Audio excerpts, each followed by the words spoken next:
The phone hacking scandal in Britain came full circle today with word that the News of the World tabloid will cease to publish after 168 years in business. Margaret Warner has the story.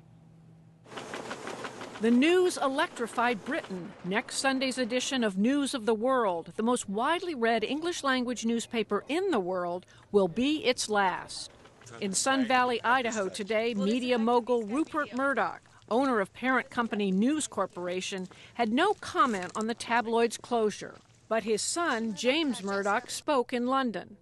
Fundamentally, actions taken a number of years ago by certain individuals in what had been a good newsroom have breached the trust that the News of the World has with its readers. Those mistakes first came to light in 2005, when News of the World was accused of hacking into cell phone messages of members of the royal family and famous actors.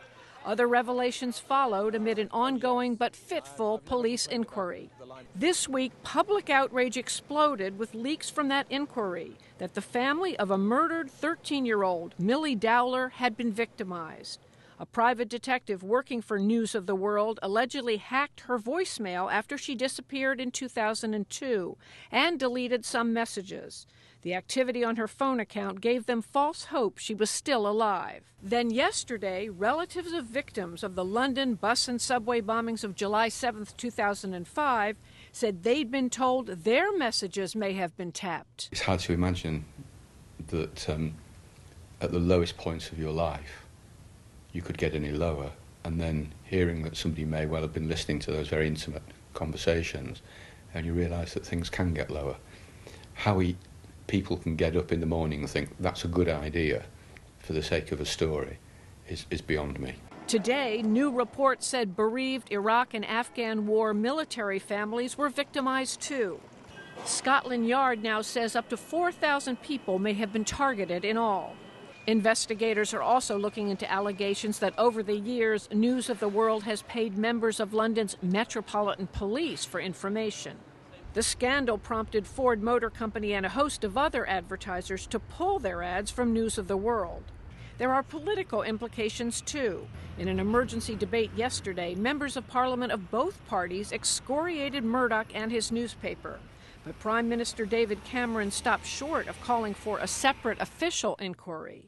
What this government is doing is making sure that the fact the public, and I feel so appalled by what has happened, murder victims, terrorist victims who've had their phones hacked, is quite disgraceful. That is why it's important there is a full police investigation with all the powers that they need. Labour leader Ed Miliband pointedly noted that a former News of the World editor had been part of Cameron's inner circle.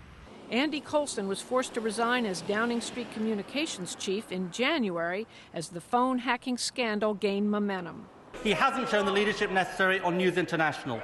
And isn't it the case, if the public is to have confidence in him, he's got to come the thing that is most difficult. He's got to accept that he made a catastrophic error of judgment by bringing Andy Coulson into the heart of his Downing Street machine. The fate of another senior former News of the World editor, Rebekah Brooks, remains unclear. For now, she is CEO of the paper's parent company in Britain, News International. There may be implications for Murdoch's proposed $12 billion takeover of the cable television network British Sky Broadcasting as well. His News Corporation already owns 3 other newspapers in Britain, and in this country, The Wall Street Journal, Fox News, and The New York Post, among others.